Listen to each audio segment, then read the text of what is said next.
So welcome to another War Game review from theplayers8.com. My name's Alexander. And I'm Grant. And today we're taking a look at a game called Bleeding Kansas. And this is from Decision Games. And it's designed by a good friend of ours, John Paniski. Very evocative title. So this game... A very interesting part of history, too, prior to the Civil War. Yeah, so this is kind of the prior to the build-up to the breakout of the Civil War, specifically focused on the pro- and anti-slavery conflict in Kansas. Yep. The state of Kansas. Yep. So it is a two-player game and a two-player only game. And it's this kind of a back-and-forth style conflict. You're trying to have dudes on a map style, trying to get influence and control through having your colored cubes, which are men in the different counties. And you're doing that because there's a number of elections during the course of the game. If you control the counties, you control the outcome of the elections. And that's really the game. It's a very simple in what it tries to do. It plays in about 2 hours. It's actually a very, very engaging and very tight game as well. Yeah. The game is it's card play based. You have a hand of 2 cards, you'll draw a third, and basically the cards have a bunch of historical information on them, but for gameplay purposes, you're literally looking at the symbols at the top. The symbols, each card has 2 symbols, most of them, and they allow you, to do, the crossed sword is, or the crossed guns is, do a skirmish action. If it has the burning symbol, do the burn action. So if those are both on one card, you choose one of those things to do. And you'll have 3 cards. So usually you've got 4 or 5 actions to choose from, depending on which card you play.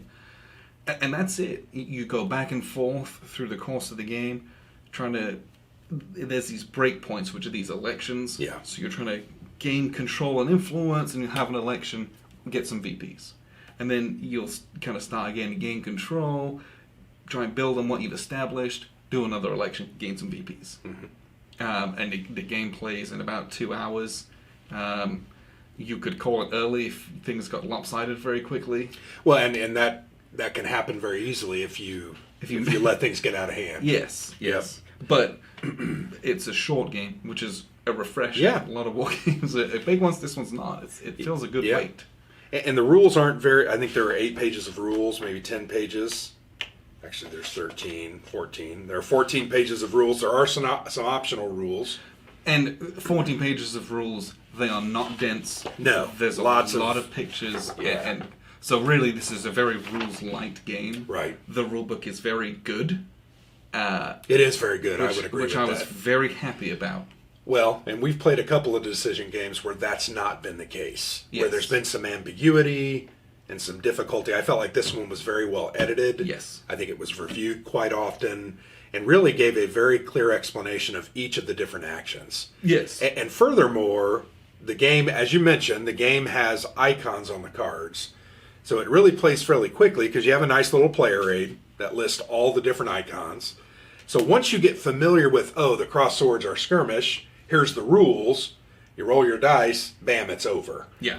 And you have to refer back only in the case where you haven't done that action enough or as many times to learn it. For instance, like with the skirmish rules, when you lose by a certain number. There's some different, and you just have to look back at that. But that's pretty simple. Yes, it is very simple. And frankly, after the first election, we hardly had to look at the rules. Right. Because... So after about 8 or 10 turns, we had kind of figured out the icons. So that's a credit to this. It's nice to have...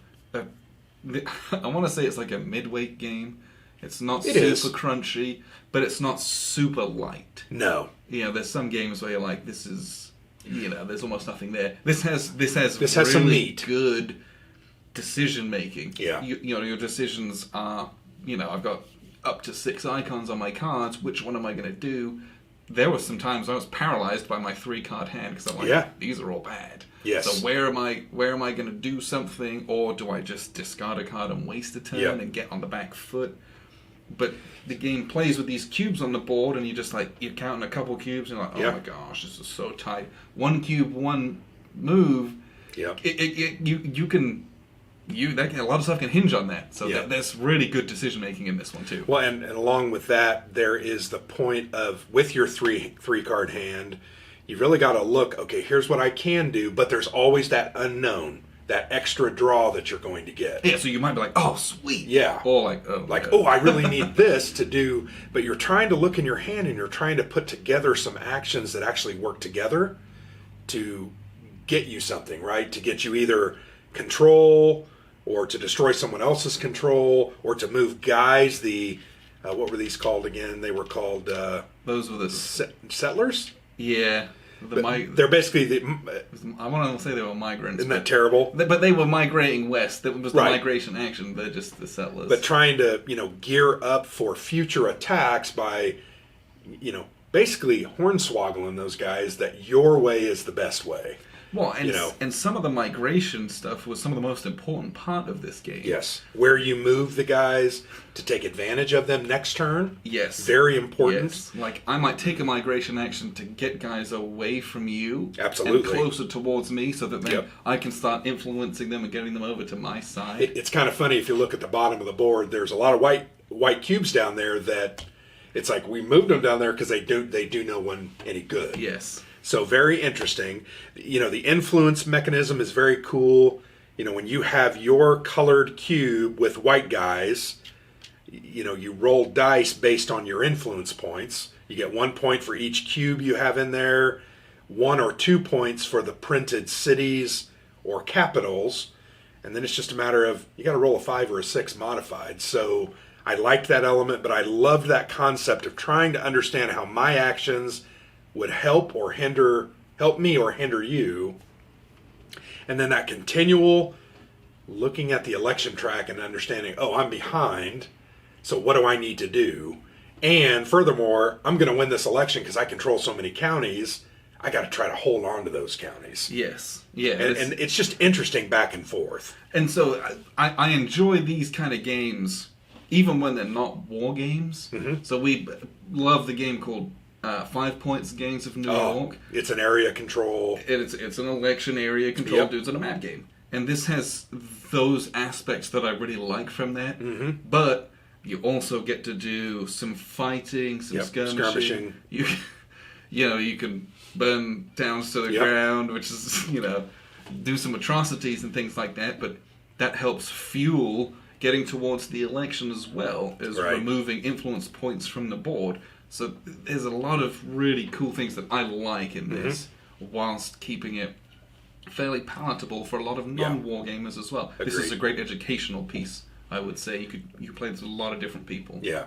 The other thing I really liked about the game, and it's along lines that you're talking about, but that continual tension. Yes. I believed almost every decision we made with our 3 cards was meaningful. Yes. There were either you were trying to minimize what was going to happen to you. The one thing we haven't talked about is the faction star cards. Yes. So there are a certain number, I think there's 9 or 10 of each in the deck. 10.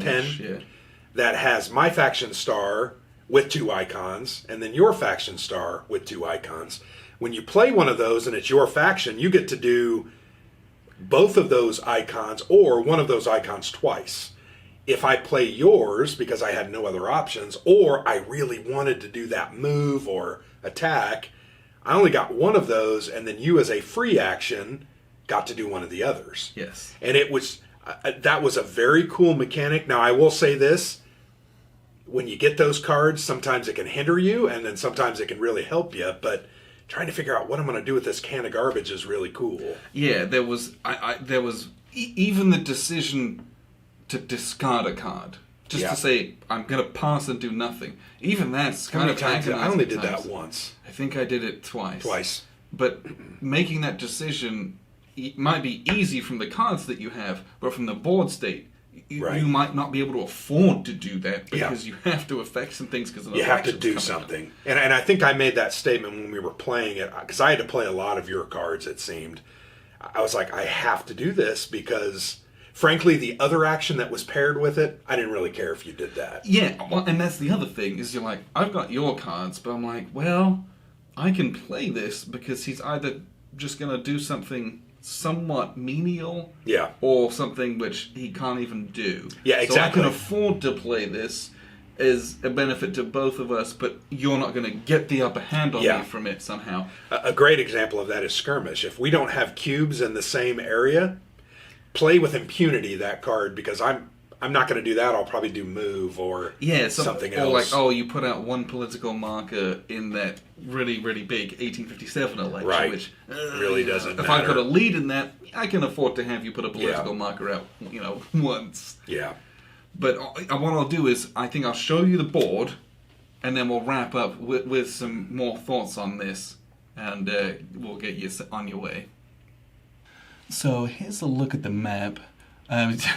This is actually a fairly small mounted map board. I believe it's 17 by 22, so it doesn't take up a lot of table space, this game, which is nice.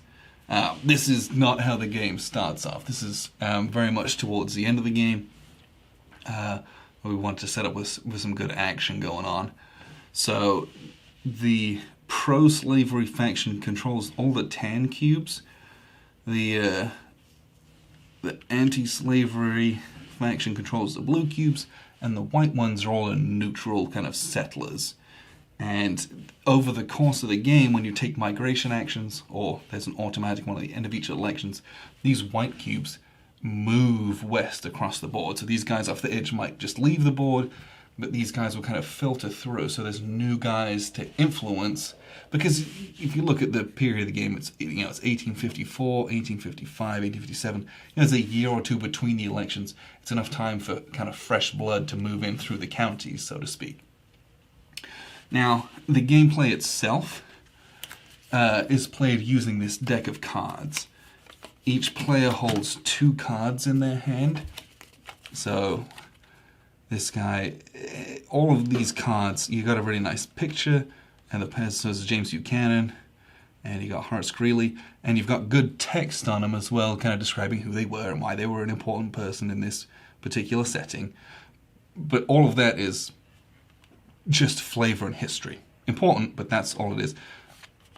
Gameplay purposes, the only importance are these 2 symbols up here. So there's 4 symbols. There's 6, I believe 6 or 7 symbols in the game. So, there's 8. How about that? So let's look at the play aid real quick. So you can see there's kind of the Capitol building, the politics action. There's the sword and rifle, the skirmish action. There's the influence kind of fist action. There's the boot for movement action. There's the fire burn action. There's the handshake cooperation action. There's the wagon migration action. And then there's like a little star. And the star indicates if it's a faction card, and that means you can do one of these actions an extra time, or you can do both of the actions once. So on my turn, I've got these 2 cards in my hand. I draw a third, so you've got 3 cards in your hand. Now, you have a couple of options. You can play one of these cards for one of the symbols on it. So if you play this card, you might do a skirmish or a burn. This one you might do a politics or an influence. This one you might do a cooperation or a move. This is actually one of the rare examples of having a really good hand. What you can do with this, because you have 6 symbols, they're all different. One thing you can do is you can forego your turn, pitch all the cards, and gain a victory point. That's actually very rare that happens, but sometimes gaining 1 victory point, very, very important. And then it goes to the other player's turn. So, let's say the anti-slavery player, or the pro-slavery player, they've got this card, and they've got the free status. They draw a third card. Well, they got the insurrection joker. So they might look at their hand of cards. This is an anti-slavery card, because it's kind of the purple, which goes with the blue. The brown ones, these are the anti-slavery cards. So if the anti-slavery player plays this, they can do both of these actions, or they can do one of them twice, which can be very, very powerful. In this instance, it's the opposing faction's color that they have. So they can play one of these actions, and as soon as they do, the anti-slavery player can also do one action afterwards. So you kind of you're hampering yourself by giving the opponent an extra action. So they might just hang on to this. This one gives them 1 free action of anything. You just got a lot of choice with that card. There's only 1 of these in the deck. Or they might kind of look at this card and think, what am I going to do? So, in this particular instance, they might use a cooperation.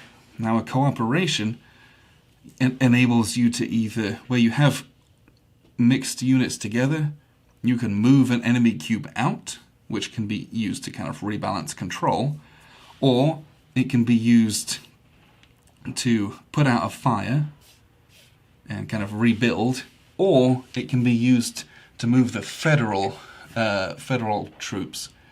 So the federal troops can only move to a county that has a burn marker in it.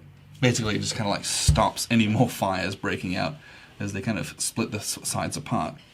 So here, the pro-slavery faction doesn't want Lecompton to get burned down by the anti-slavery guys, so they're going to use the cooperation action, and they're going to use it to move the federal troops over here. This prevents a burn marker being put on Lecompton. So it's kind of a protectionist move there. Then it goes back to the pro-slavery player's turn, or the anti-slavery player's turn, I apologize. They've got a pro-slavery card, which is not great, and they've got this neutral card. They draw a 3rd card. Uh-oh, that's very bad. So now your hand's starting to get gummed up, and you've got decisions to make. Well, they're going to do a skirmish. So we can fight where there's the federal troops, but we can't burn things down needlessly. So we're going to do a skirmish here. And you count up the influence points. So it's 1, 2, 3 blue, 1, 2 brown, and Lecompton's brown. So it's each side has a +3 to their dice roll, and it's a d6. Now, Lawrence got burned down. That would provide a +1, but it's currently on fire, so it doesn't at the moment. All you do is you roll dice, and the blue player's got 6, 7, 8, 9. That's very, very good. And the brown player only has 1, 2, 3, 4, 5, 6.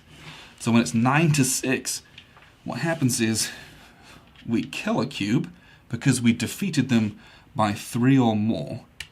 And then the party who lost retreats the last one. So they're going to retreat over here. Just they can go to an adjacent place. Or we can go down there, or we could go back here. You've got options. Now, if it had been closer, but we'd still lost, what would happen is the winner retreats someone, so they might retreat someone in a disadvantageous way. I'm going to retreat you there, and then I get to retreat my own guy. But because it was 3 or more, a person actually dies. So killing people is actually quite difficult, unless you have very good odds or a very lucky roll. So getting a strong force can be important for skirmishing, but you don't want to fall into that trap, because this is an election game. If all your forces are focused in one district, you are going to lose political influence all over the board. So you have to really balance what you're trying to do and maybe make a couple of opportunistic rolls where you have, a city, or you can afford a couple guys there without spreading yourself too thin and losing influence elsewhere. So they played the skirmish. That's what they did. That's a good thing. Now, the other thing is when you play a skirmish, it causes violence, and you put a violence out on your election track. And let's just say we're playing the purple kind of turn right now. So you put a violence marker on. When all these are filled up, then you hold the election. You have a scoring round. You can also put politics markers out. The politics markers come from the politics icon, which is this icon right here of a little capital building. You would literally display this, you put a politics marker out. Now, why that's important is because when you trigger this election, by having all of this filled up, you count. Whoever's got the most, if it's blue has the most icons here from violence and politics, they get automatic 2 VPs. And again, in a game this tight, 2 VPs can make a huge difference. Winning the elections is important, but triggering the elections with all of your stuff on there can be doubly important. You might get a couple points from the election if you win, and a couple points from that track. It can start to snowball, and you can really get a kind of a stranglehold on the game that way. Other actions that you can do is influencing. So here, the anti-slavery player might choose to do an influence action. What that means is they're trying to convert this white cube to a blue one of their own. To do that, it's just a dice roll modified by 1, 2, 3, 4. And this is a +2 because it's the anti-slavery capital. Lawrence is just an anti-slavery town. It provides +1. The capital is very strong. So they're going to roll a die with +4. Well, you only need a 5 or a 6 to convert this. So some of the rolls can get very nice if you're converting in favorable conditions. Well, that's great here in Shawnee County. Where it's really difficult is where you might be kind of out in the boonies. So I've got here in Lawrentown, or in Leavenworth, I apologize. In Leavenworth, I'm +1, +1, so I'm +2 to convert this guy. 5, 6, 7, I'm good, I would convert him. Well, that's great. Things start getting very hairy over in Clay County, though. So up in Clay County, it's 1 blue guy, so you're just +1. I roll a 6, that's great, I become blue. Some of them get very difficult, and if you get some inopportune rolls, you can find yourself wasting your turns, not gaining anything. Converting the white settlers into your own faction color is very, very important, because if one side gets a whole bunch, it can kind of skew and snowball the game to one side. It's just too hard to control in combat. So the conversions and the influence are very, very, very important. The other things, like we said, you can do is, so burning cities down. Quite simply, you have to have guys in an area, and then you burn down an opposing city. So if the blue were in here, they could burn down Leavenworth. If they play the burn action, which has your little burn fire icon, when you do that, that is also a violent action. So you get to place a violence marker on the track. So there are some times where you might say, I'm not going to remove this burn marker with the cooperation, because they'll just burn it again and get another marker on there and be close to triggering the election, which I don't want. So there's a lot of really neat decisions to be made in this game. But really, this is a game of getting your cubes out, spreading them out, getting influence. When that election triggers, you want to have it on your terms. The influencing of the white cubes is really important, but the white cubes will move.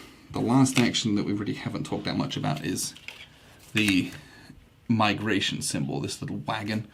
When you do that, in descending order from County 25 all the way down to County 1, you basically move them all west. So he's going to go off the board. You can leave him there if you want. He's going to go off the board. They're going to go west. Now these guys are primed to pick both of these up and get influence here. So this is bad for the pro-slavery player. These guys go off the board. So do they. So do they.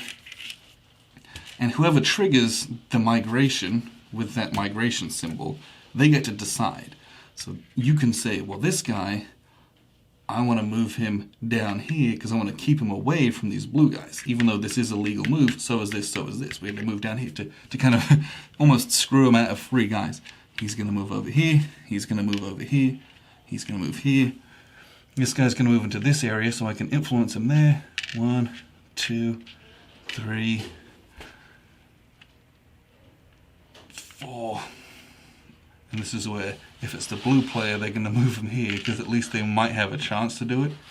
If they moved him here, you're just giving guys to the other player, basically. And he's going to move into, these are all bad choices, right here. And then what you do is you just fill up all the counties in Missouri. 1, 2, 3, 4, 5, 6. So, trying to move and get the settlers away from your opponent or feed them towards yourself is also a really important part of this game. And if you trigger that, you control it, and you might do it and the opponent does it again to kind of move them away from you. That movement aspect is really, really fun. It's your potential voters almost. That was a really cool part of this game. So other than that, it's just spread out your guys, get political control of everywhere, and adjacent spaces if you can influence those. And when there's elections that triggered, you get a VP value equal to the difference between the two. So in this instance, you kind of look at all the brown areas and you subtract all the blue areas. The pro-slavery player is going to get a ton of VPs. That's actually what happened in our game. And things can snowball if you get behind. You have to remember this is an election game. The victory points come from the election. If you get involved in a whole bunch of combats and doing things which aren't spreading out political influence and moving your cubes around and spreading them out, you will lose this game every time. So it's really fun. That's most of the mechanics here. What I'll do is I'll wrap up with a few final thoughts. So that's a look at the board and some of the mechanics. I had a really good time with this. Yeah, I mean, we play a lot of different games. We play games to have fun, but we also play games because we're trying to give you an idea of what these games are about. I had a good time with this game. It was fun. Yes. I would like to play this again. Yes. Immediately. And I could easily do so because it's a very manageable game. Yeah, I would think 90 minutes once you know the rules. I Yes. really do. I think it'll be much quicker. But you can take 2 hours and luxuriate, and it's still a great experience, right? This isn't. It's like, sometimes this is a game where you could take your time and you haven't spent the whole day doing it. Right, absolutely. Like, if I take my time in something like Labyrinth, where I'm like, this is now a 6-hour game instead of a 4-hour game. Yeah, and we're notoriously slow. Production value for this one we thought was pretty darn good. Yes. I know the map isn't. I felt like the map wasn't dynamite, but you felt like it was not. I did, yeah. I thought it did what it wanted to do. It was very functional. It was very clear. Here's all the different counties, all the borders, the numbers, the different towns. It's very clear, and that's something I look for in a game, especially when it's an area control game like this one is. Yeah. I want definition, and I want it to be easy to reference the different numbers and things like that. Right. I felt like it was. Definitely, the numbers are easy. I did have a little bit of a complaint about the colors of the villages, or the towns. They were just obviously mine are blue and yours are kind of light brown, but they looked very similar. I thought. Yeah, to some of neutral like towns. the neutral ones are like, is that a dark brown? Yeah, it just didn't stand out. I thought that could have been. But yeah, I thought graphically very clear, very understandable. I like the wood. It's nice to have cubes on the board. I think it's just kind of cool. I thought the markers were good and easy. The box art looked great, and frankly, they did a lot of. John put a lot of time and effort into the historical detail that he put on the cards. They each have a title. Here's Fugitive Slave Act, and then there's just a paragraph on where that came from.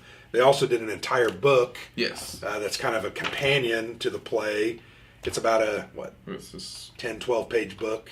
Well, this was, I believe it was an insert in strategy and tactics. I think you're right. An issue, but you got yourself 10 pages of real good history on it as well. Yeah. So if you want to learn a lot about this chapter of the American experience, and it's very focused. Yeah, I think it's pretty good. Now, one other thing we often talk about a lot in this, this is a game about pro-slavery and anti-slavery. Did you have a problem with that as we were playing this? No. I don't know that I was really thinking in that way. No. So I think it's important to read the cards so you get the history from it, and the rule book is like, please read the cards. Please learn about what happened here. But I played the pro-slavery guys. It's brown guys on a map. Yeah. You're not brown, butternut. All right, tan. Butternut. Tan. Yeah. Right. Sure. It was tan versus blue. But butternut was used because that I think typically was. Is that? I'm not exactly sure. No, it is. But it's not. I'm not taking slavery actions. No. I'm not doing those. The closest thing is I'm burning Lawrence to the ground. Right. Which, that's bad. But yeah, you're fighting over that concept, but it's not in your face. I'm not actually doing that. Right. This is an election game kind of thing with some skirmishing. Yeah. I didn't feel like I was the evil bad guy, so don't let that taint you if that's something like, oh, don't want to be that. I think actually think about the election really as the main focus, because that's what it was. It's about controlling the counties to get an election that led to whether they would be pro-slavery or anti-slavery, but yeah, it's not one of those games where you're like, oh, I'm like moving my slaves down south, or like you're not doing anything which might be upsetting in any way. This is not that kind of a game. And I know John talked about that when we talked to him about this game like a year ago. There aren't games on this subject, and he wanted to do a game on this subject because this led directly to the results the result was the Civil War. And in fact, in 1861, it has that Civil War that's when that's the next kind of it moved to that step. So I don't know. Overall, once again, I had a great time with this game. Would love to play it again. We ask ourselves a lot often, how much did you like that game? And our answer is, well, I'd play it again immediately, or I never want to play that again. And so this one actually rates very highly with me because I was also very surprised by it. Oh, okay. And I say that because U.S. Civil War and that whole topic is not something that obviously speaks to me as much as it would most American citizens. It's just something I don't have a big connection with. Yeah. So a lot of the Civil War games we play, it's kind of like, okay, we're playing a Civil War game. Right. Here's some attrition, the fighting's really bloody, which is very interesting. Yeah. But so I don't know what I expected coming into it, but the gameplay itself is really, really fun. So I feel like I had an even better time because I just was like neutral going into it because of the theme. Not a theme I'm like, woohoo! Yeah. But it just was a surprise. It kind of caught you. Like if I'd been like hyped up to here, it would have been like boom. Yeah. But I was down here and I got to here, so like I feel like I really, really, really like this game because I don't know what I was expecting from it. Agreed. This is the kind of when we play non-war games, this is the kind of game I like. Yeah. It's control back and forth. Well, and it had some skirmishing and some fighting. Yeah, this is right. So you still got that little bit of feel. One other comment: we played another of John's game that hasn't made it to print yet, called Plains Indian Wars. It's on the P500 for GMT Games. We played a prototype of that 2 years ago, didn't we? Year and a half, 2 years ago. Yeah. And I got the same or similar feeling, but it was different. What was your feeling after having played that game, which uses some similar mechanics, a little differently? There's no election. Like the Birth of America series from that's games. and it uses some of those elements. This felt different. I enjoyed this more, I think, but I thought this was because it was something new and fresh, and it was a creative implementation of a area control election style game. Yeah. I had a really good time with this. But that is one which, it is on the P500 for GMT as well, so, if this is a game you enjoy, that might be something to look into. It's different theme, kind of different. And I think that's where I was going. I think it's a similar concept from a design standpoint. A little different, but if you enjoy this game after playing it, I think that game is similar to this, has some similarities. Yeah. So that line of games, and John does good games. I've enjoyed, Maori Wars from Legion War Games. That was really good. What else have we played? I know we've played other ones, but John does a good job in doing historical research. Pontiac's Uprising is one that we're interested in. Yes. Coming out from Compass. So if you like good, well done historical games, I think this game is right up your alley. Yeah, it's got the bumper components to it. It's got really good educational value, and it's a very clean and easy rule book. Yeah. And it's a war game that plays in a couple hours or less. Yeah. There's not many that give you good meat that are shorter, so to speak. Right. So this checks a lot of boxes and might fill a good space in people's collections as well. I would agree with It's that. Very fun, great two-player game. Mm-hmm. So I appreciate you guys tuning in. This has been Bleeding Kansas from Decision Games. And I've been Alexander from thePlayers8.com. And I'm Grant.